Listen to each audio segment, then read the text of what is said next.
ఇద్దరం చిరునడకలతో అమెరికానే తిరిగొద్దాం. కడలిపై ఎర్రటి తివాజీ పరచి ఐరోపాలో కొలువుందాం.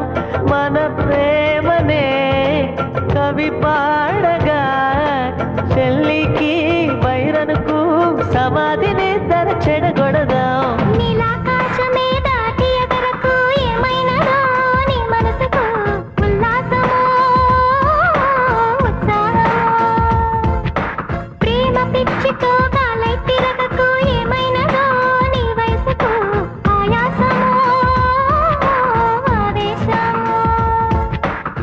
వైరగాలికి వయసాయే, నేల తల్లికి వయసాయే, కోటి యుగాలైనా గాని ప్రేమకు మాత్రం వయసైపోదు.